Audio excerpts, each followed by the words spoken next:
Welcome to Hardheaded Podcast. We're excited that you've joined us as we have a conversation. We found that a good conversation allows us to share what's on our mind, whether current events, what's grinding our gears, or our pet peeves. It also allows us to share our top 3, a list of our favorite things on any given subject, most of which are highly opinionated. In closing, we share a good word. Solid friendships are encouraging. Even if we joke and give each other a hard time, our ultimate responsibility is to uplift each other. Our goal is that you'll feel like you're part of the conversation, like you were in the studio with us, and that you feel encouraged after tuning in to our podcast. It's time to join the conversation. All right. Welcome. How was that? That was exciting. You like that? Yeah, get pumped up. I thought somebody else was in the studio here. I Yeah, didn't think that was Matt. Somebody was telling me to calm down. I'm not calming down. Yes. We're going to start today with what's on Chet's mind. We've got our top 3 today, which is our top 3 albums. We're not going to categorize that, whether it's all time or right now or whatever. Troy. That's right. It's just top 3 albums. I mean, top 3 albums just alone, that's impossible. It is possible. It's impossible for me to categorize that. You're going to do it. You're going to do it today. No, I'm not. Yeah, you are. I'm going to surprise you guys. You know what impossible stands for? I'm possible. So you can do it. And then good. Troy's going to finish. And you're good enough. You're smart enough. And gosh darn it, people like him. Yes. Not many, but some do. Troy's going to end us with a good word. So Chet, kick us off. So do you guys know about this LIV Golf tour? LIV Golf? LIV Golf. LIV, right? LIV. Yeah. I've heard about it. Limited knowledge of it. Limited knowledge. I heard. Well, you're probably going to tell us. Who backs LIV Golf? The Saudi Arabia? Yes. Do they really? Yeah, Saudi Okay. Arabia does. Nice. Well, that's all the reporting has been the Saudi-backed LIV Golf Tour. Like that's all they say is Saudi. This is a big deal. But so I'm a golf fan. You guys may have picked up on that. And follow some of the PGA activity, and now follow the LIV Golf activity. At this point, I have watched when we record this, I've watched one and the first LIV Golf tournament. Oh, were you at the Wichita Open a few weeks ago? No, it was not. Oh no, just checking. I was watching it on live stream, which LIV Golf streamed on Facebook, streamed on YouTube. It was everywhere. Free. No paywall to get in. No, you have to buy the Peacock Network if you want to watch golf on NBC, or if you have to buy the CBS Paramount app if you want to watch it there. It's literally, and I didn't know a whole lot about it the first time I watched it, but I was like, okay, and it was cool coverage. They had a different way they showed the score on the screen. You've got teams. You literally have 4-man teams that are competing, as well as their individual score matters too. Oh, that's interesting. The winning, the pot that you win, $4 million. Can I play? $4 million for first place. You know what last place got? What? $120,000. Wow. $120,000. You know what you have to get? How do you try out? You know what place you have to be invited? You know what place you have to be in? Matt's got some friends in Saudi, right? In a typical PGA tournament. You know what place you have to be in and get $120,000? What? 20th. And they take. Well, so how many people play in the tournament? 46 in the PGA or 42 in LIV Golf. Okay. PGA. That's the thing about the PGA. You have 2 days of tournaments, and then you have a cut. Right. So if you don't make the cut in a PGA tournament, you make no money. Right. And then it could be just a couple $1,000s if you're the last place there. I learned that on Happy Gilmore. Yes. There you go. Very educational documentary. That's right. Had on golf. And then the other thing that I thought was really interesting was the way that they were scoring. Typically when you're watching a PGA tournament, it's like it's the name of the person, this is their score, and this is the last hole that they completed. And, they start golf in, 6 o'clock in the morning, but the TV broadcast doesn't start until 2 o'clock in the afternoon. So if you have a player that you really like to watch to play, but they're not going to be in the final pairing, didn't score well, but you still want to watch them, you cannot do that in a PGA tournament. It doesn't happen. Like maybe in the Masters, they got a couple things where you could watch online for that. But the majors are a little bit different than a typical PGA tournament. LIV Golf, shotgun start. What they had up there was the number of holes left to play. Oh, and that's cool. everybody is basically on that same number of holes left to play. Right. So things are happening right then. Yeah. I mean, just right then and there, they're going. They don't have a cut. They also don't play 4 days. They play 3 days. They end on a Saturday. And I'm thinking, man, this is pretty cool, but why is all the press, and every bit of the press I'd read up until that point was negative towards LIV Golf? And I started digging into it, and then, well, it's the Saudis, and the Saudis are horrible.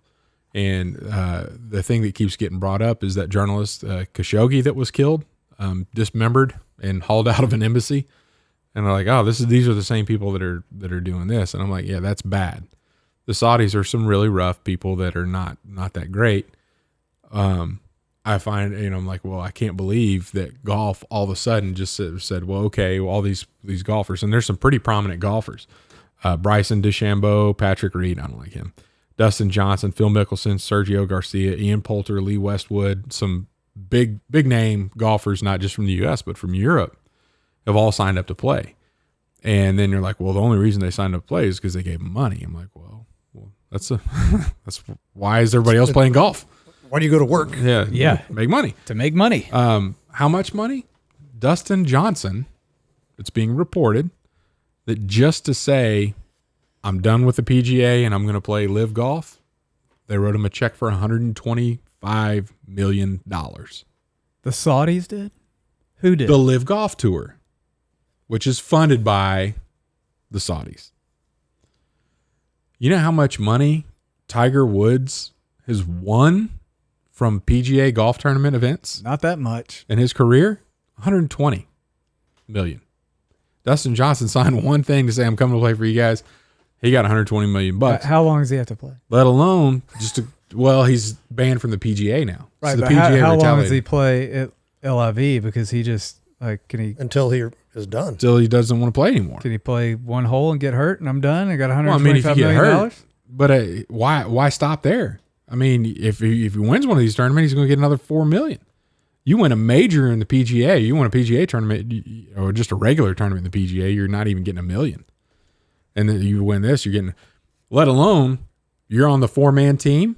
So they get these team captains and they get to select the other 3 in this kind of a draft every time that they play. If you're you're like the number 4 guy and you don't score well at all, but your team ends up winning, which is what happened with this. Charles Schwartzel won and his 4-man team also won because they were like 3 of them in the top 5.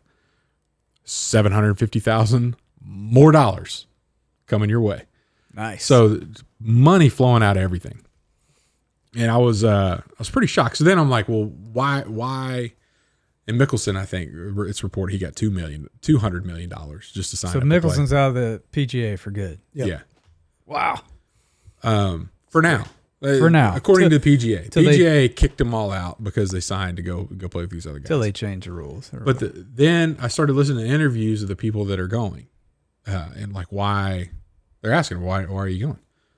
The number one answer that I saw, it's better for my family. And I'm like, well, yeah, money's good for family. When you actually look into it, they're going to play, I think, maybe 10 tournaments this year. You know how many tournaments you have to play as a PGA tour? 20 something? 45. Whoa. They have 45. So almost every weekend, I mean, Just about it. every All Thursday, year. Friday, Saturday, Sunday, you're gone. So you're having kids, but you got to be out. Now, you don't have to go to every PGA tournament, but if there is a PGA tournament, you are not allowed to play golf anywhere else. So you can't go play European PGA Tour or Asian Pro Tour. You can't do any of that. Like, so you have to, if you're going to go play outside of a PGA sanctioned event, you actually have to get written permission from the PGA to do that. So it's not like, hey, we can go on vacation and play on this South American tour. I can bring my family down there. I can play golf for 4 days. We could be down there for like 2 weeks. They're like, no, we're not going to, you can't go play in another tournament, outside the PGA. They can, they pay for everything. So players pay for everything. It's their independent contractors. It's not like the NFL where there's a minimum salary. It's you don't win, you don't get any money. Some people like that. Like, oh, okay, well, yeah, only the winners get money. Yay. Well, that also means that if you're having a slump, you're not making any money at all. Like, what's the point? Well, I may not be able to stick around. There may be some other issues that are going on. Then, and if something goes, and this is a thing I think that's very important that we're starting to see, that the PGA is losing their grip. Whatever the PGA wanted, the PGA got, because if you did something that the PGA didn't like, they could ruin you. Like if you spoke out and said, well, hey, I don't like this about the PGA rules. Like, well, we're going to have a talk with your sponsors, or we're not going to let you into this tournament that we were thinking about letting you get in, even though you didn't qualify for. So you don't even have an opportunity to win to make money. But then I also started looking at, like what's going on with the Saudis. Saudis know that they have a reputation issue. So this ministry that they have is actually to a public, service announcement, like a public relations deal. But what industries and sports have they been in before this LIV Golf thing even got off the ground? Did you know that the WWE has a relationship with Saudi Arabia to actually have, I think they have 4 WWE events in Saudi Arabia every year? I was aware of that. Formula One. Yeah. They race in Dubai, but they have to do it at night because it gets too hot in the daytime and the asphalt buckles. Pro tennis goes through there. The Asian golf tour already goes through Saudi Arabia. Saudi Arabia owns a Premier League soccer team. There's a lot of horse racing that goes on in Saudi Arabia as well. So all of a sudden, though, the press is just going bonkers over golf. None of this other stuff was a big deal. It wasn't a human rights issue. It's not a human rights issue with the NBA being in bed with China and what they're doing, continually doing over there. You want to talk about the Uyghur Muslims and the concentration camps. Not allowed to do that. We can't talk bad about that. It's okay. Press is going to let the NBA get a pass there. But they're really going after the PGA or the PGA players that left to go play LIV Golf. And I just think it's fascinating to me. I was a fan of it. So I'm a big, I like watching the majors. Father's Day is always the U.S. Open. And so they, got the question, well, Dad, what do you want to do on Father's Day? I want to lay on the couch and watch the U.S. Open and hopefully snooze a little bit while that's going on. Like, that's what I want to do. It was the most horrible TV broadcast I've ever seen of any sporting event. Like, literally commercials every 3 minutes. They're not following a specific group of players. They're showing highlights from earlier in the day instead of showing live action on the course. It was bad. It was horrible. And I think the big thing is the PGA Tour is pushing because they know they're going to get whooped. Like, this is and Phil Mickelson kind of got into it a little bit in his book too. I've been asking the PGA to make some changes, and as a lot of athletes have, and they all do this under the radar because if they went public with some of this stuff, they're going to get shunned. But the PGA's never budged. Like, why in the world are we living in today's day and age with access to all these sports and all this stuff that's going on? Why is it that you can only watch coverage of events from 2 o'clock to 5 o'clock on Sundays and Saturdays? Why do you pass it around to all these different channels? You got to give some to CBS, got to give some to ABC, got to give some to NBC, and they can screw it up however they want to screw it up. You got all these different announcers every time. Yeah. They have their favorite players, and Tiger Woods could be 15 strokes behind, but the camera's going to follow Tiger Woods around and not show you the action of actually what's going on the course. And I think the PGA is shaking in their boots. And it was shown that by, hey, when these guys signed up to play just the invitational tournament, the first one that was in London, then the PGA is like, yeah, we're banning you from the PGA. You are fired. You're kicked off. You cannot play with us anymore. Has Tiger come out and said anything about it? They offered him a lot of money, but of course, he can't even play right now anyway. They offered Jack Nicklaus $100 million just to be the face of LIV Golf, and he's like, no, I'm not doing that. He's old and kind of in retirement anyway. Greg Norman is the president and CEO and the old Shark. He's been around a long time, but he's a big advocate for it. But PGA's got some competition, boys, and it's not looking good for them right now. I like it. I think it's really neat. The other thing, I did talk about the number of tournaments. So you have the opportunity to make a lot of money In a shorter amount of time. and and that's when I looked at, I'm doing this for my family. It's not just the money. It's like I could be a professional athlete Half a year off. and Yeah. not be gone all the time. All the time. And not only am I going to be gone, I'm going to be gone not knowing that I'm going to get a paycheck. Like, I don't know if I'm going to get a paycheck if I'm going to go to this PGA tournament if I don't make the cut. I don't know that. You tell me of another pro athlete that shows up to play that is not going to get paid. Yeah. There's not another one. Yeah. Maybe I don't know tennis well enough, but I don't know about that.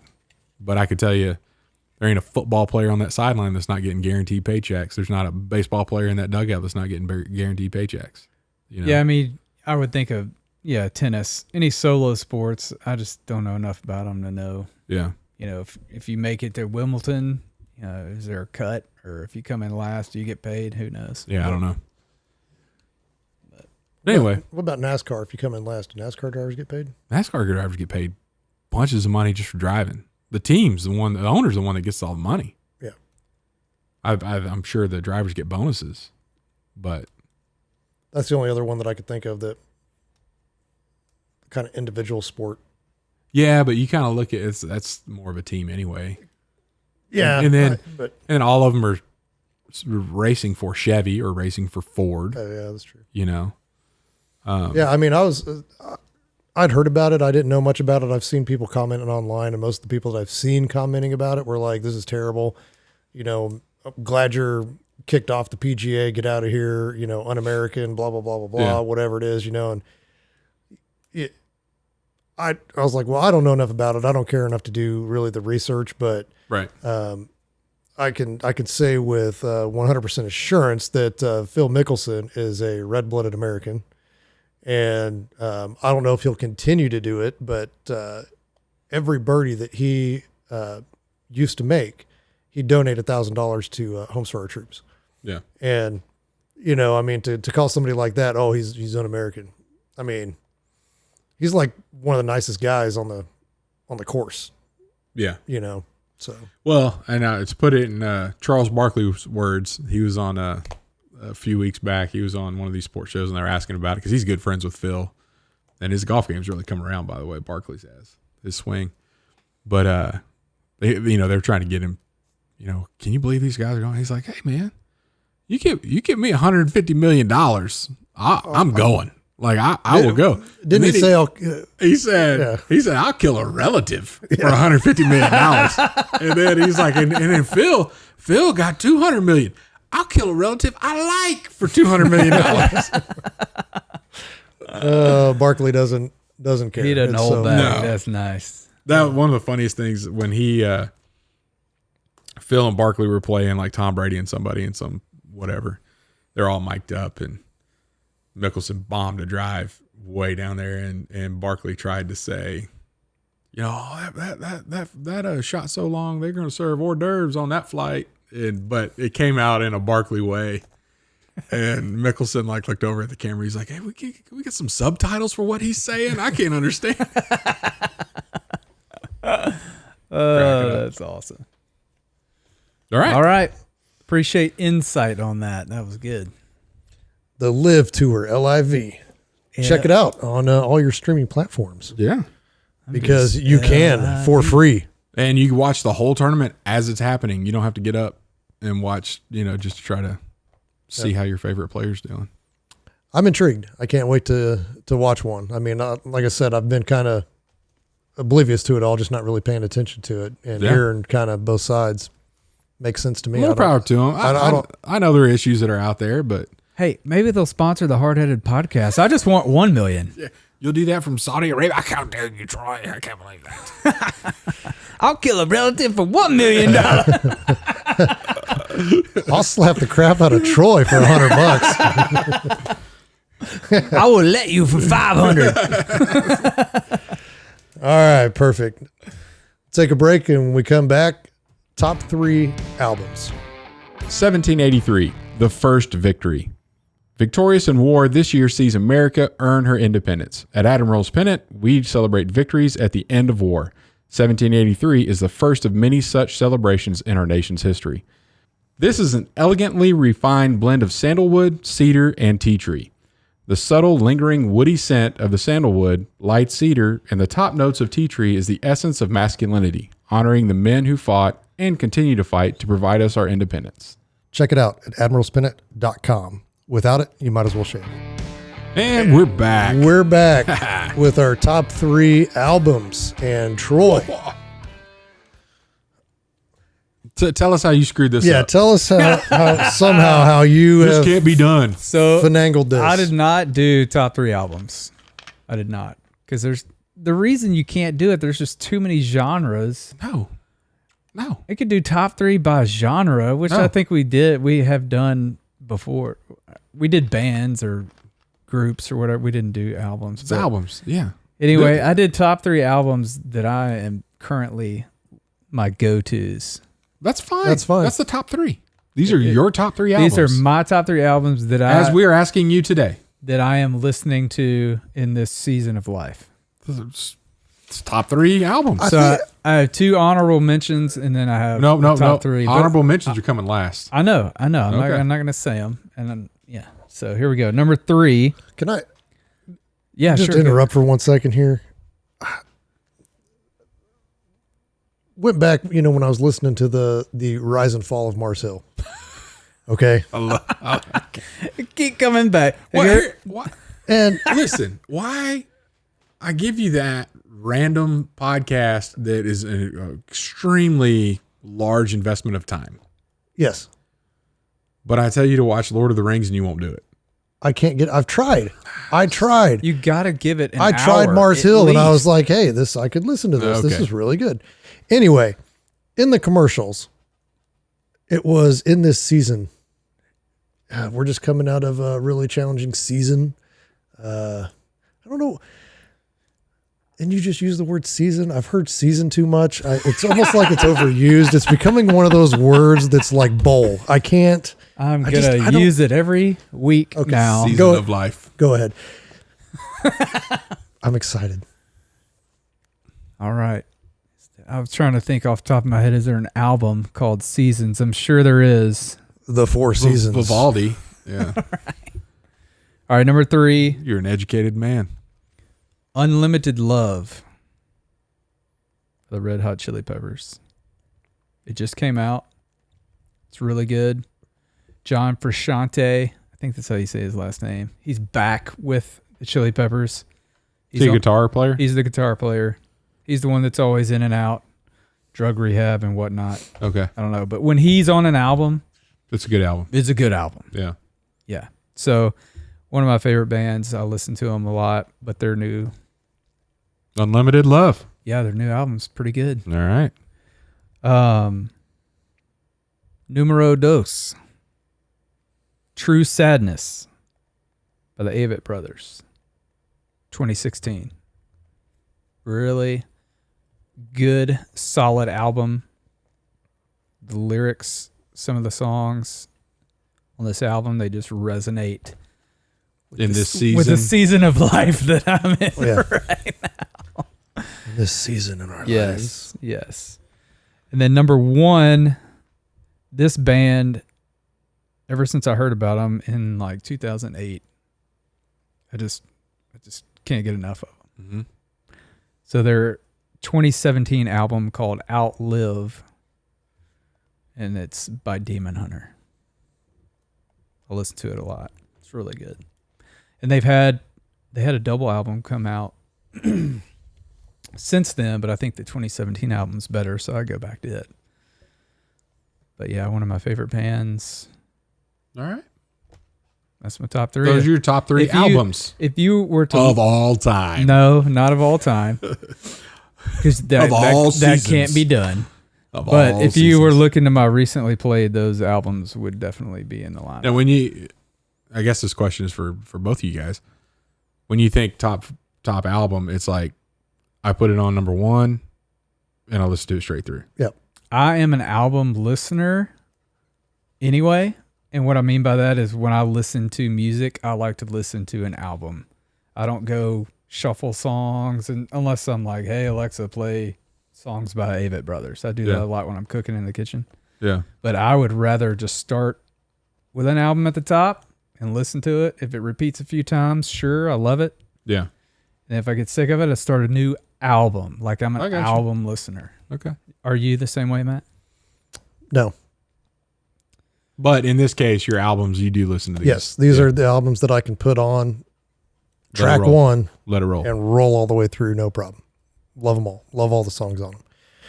And I think we've lost, you say it can't be done, but I would argue that albums back in the day are better than albums today, specifically because There's still a few bands, not very many though, but there are some. but there used to be a lot more It's consideration a put body. into, It's a body of work. yeah. Yeah. Right. Instead of just an individual song trying to find that hit and then they put a bunch of crap Yep. around it that Yep. doesn't make any sense. B-side. Yeah. One of the best. I won't even say it. Never mind. Y'all just get through your list. One of the best, what? Say it. One of the best. Well, I was going to say one of the best bands that bands. ever did core album as a whole masterpiece. I'm not going to say it because it might be on one of your top 3. Yeah. It's probably this one right here. What is it? Metallica. No, it's not them. So the self-titled album Metallica, The Black Album. 91. It's called The Black Album. Phenomenal. It is a phenomenal album. I can put that on 1, go all the way through, and jam the whole way through. Number 1, not the song 1. The first song on that album is Inner Sandman, not 1. Just want to make that clarification. Number 1. There's a song called 1. Yeah. There is a song called 1 that's on Injustice for All. That was the album before. And that's a good song Yes, it is. as well. Number 2, and this is technically not even, this is an album, but it's Chris Ledoux top 20 greatest hits compiled into an album. No. And Nope. Go to an honorable. You can't do a greatest hits album. Nope. it's an album. You just said it's an album. Vetoed. No. It's an album. It's been not. vetoed. It goes against the putting a body of work together. They did not put that body of work together. They did, and it's awesome. No, they didn't. Chris Ledoux did not put his. Well, I think he was dead, but wait, was he? Whatever. What's the name? Greatest hits. Yeah, just greatest hits. Yeah, but it is an album. But it's not. But that's one that like I put that one on, and just because that's what I bought back in when 99 when it came out, and I had the CD and put the CD in and just listen to that straight through. Is he a through. country artist? Because I have no idea who that is. Okay, I figured. But the way that those songs were, Oh man, we just lost a few listeners. We Did you did. hear that? gone. But It's like all the clicking. People, I can't believe he didn't know that. Can't listen to this guy. Do you have an honorable mention that's like a real album that you could just bump up the list? Pure Country by George Strait. Okay, there you go. That's better. That's a good one. The soundtrack to the movie. So And the sidewalk ends and the road begins. All right, number one. Number I hope it's one. not a greatest hits or a live album.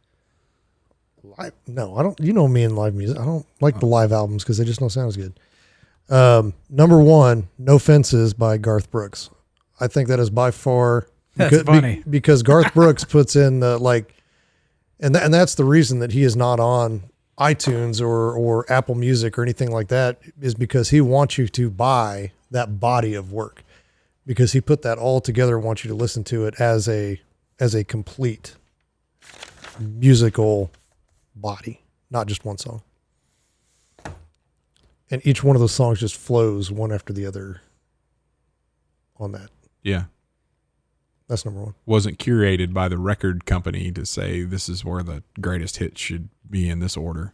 Hey, I will say on the Chris Ledoux's top 20, they did a really good job of compiling those top 20 songs because it's awesome. Number 3, Vessel by 21 Pilots, Very good. 2012.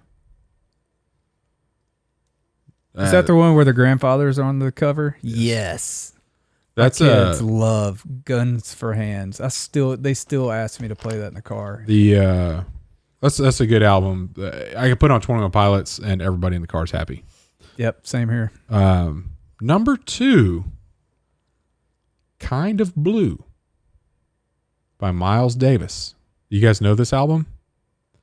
No, but I know who Miles Davis is. Number 1 selling jazz record of all time. And let me tell you what's really neat about this. And you guys need to download it because it's just a great. You just turn it on and listen to it. He sent them, the guys that we're going to record with, he sent them scales. Like, this is a song and I want to play it in this scale. This is a song. And then they got to the studio and just started playing. Why don't you hit your little saxophone solo, Matt, when we get to the 16th bar? Didn't tell you what notes to play. You're just feeding, and then the trumpet comes in and feeds off what the saxophone did, and they just made music and recorded it in 2 days, and the days were like months apart.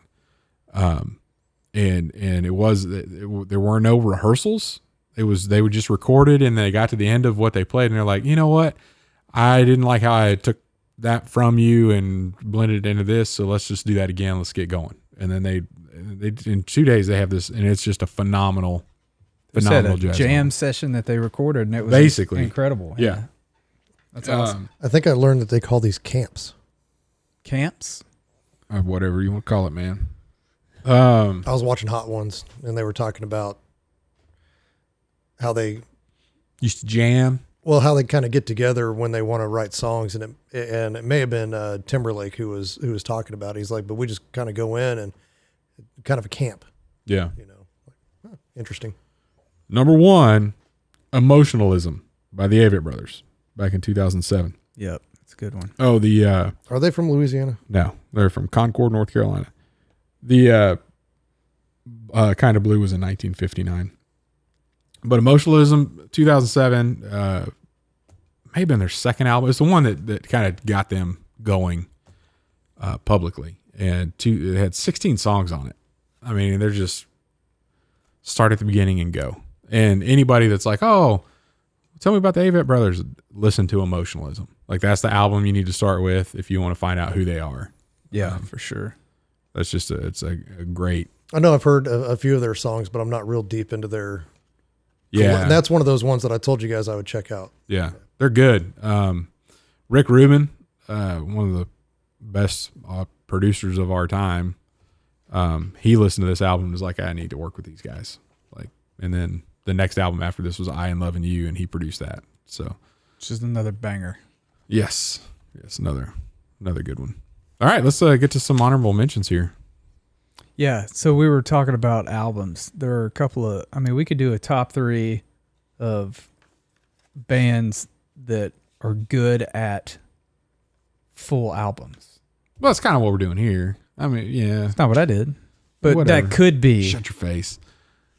We could do top 3 live albums, top 3 greatest hit albums. Yeah. Tom Petty would be on there.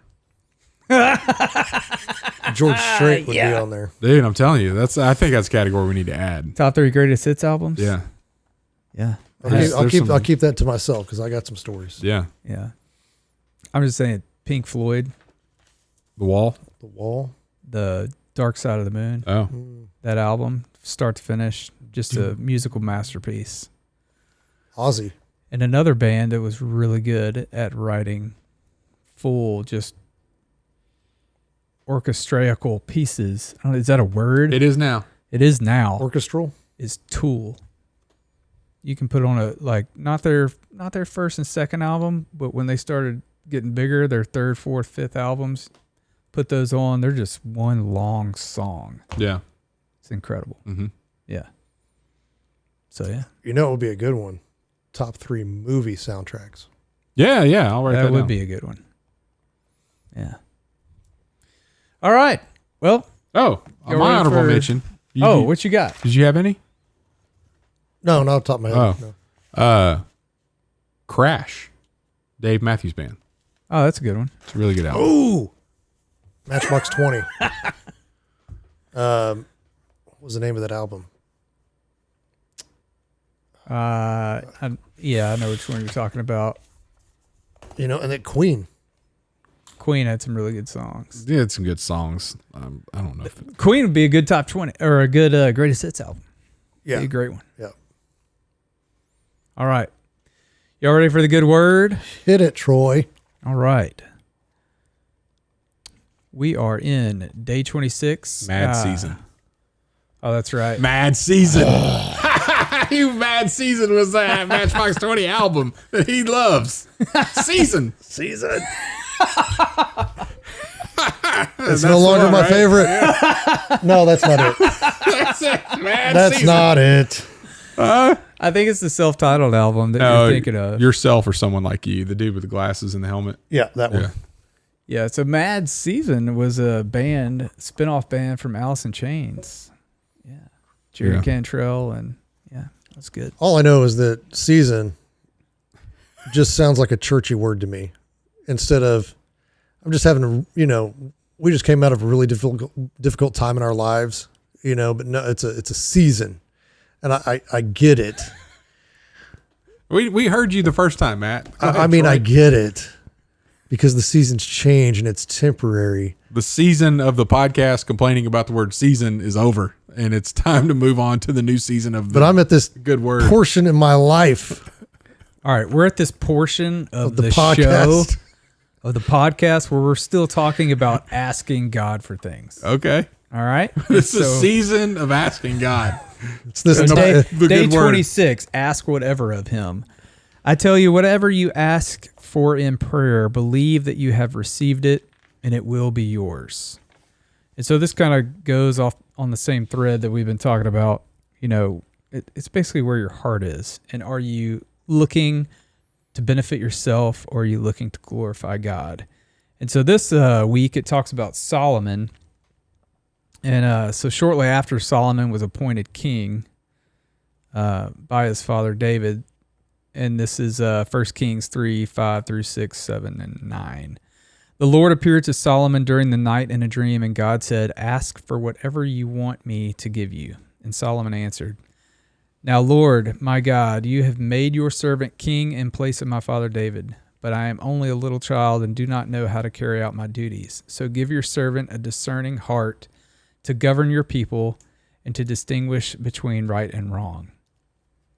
And so God granted his prayer and made him the most insightful, smartest man alive, if you will, because of his prayer. And it talks a little bit about, God knew Solomon's heart and gave him what he asked for and then some, right? Yeah. So he just overflowed. His heart was overflowed with, wanting to serve God. So God blessed him even more. Yeah.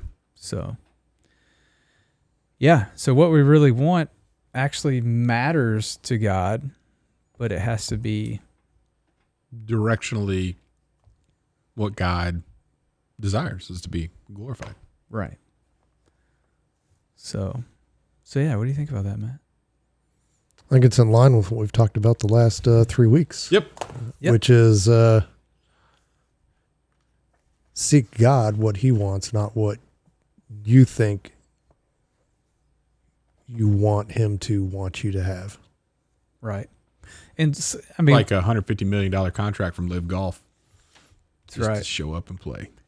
I mean, God knows our needs. He just wants us to see that our needs are important when they glorify him. Lord, please let them stop using the word season. Oh man, I thought we were gonna get like this real I didn't. insightful prayer from didn't. I didn't either. And All then you right. say the word Portion? season. I was waiting for you to say season. I was like, well, it wasn't ultimately to glorify God, so it wasn't answered. And But it was answered because I said portion.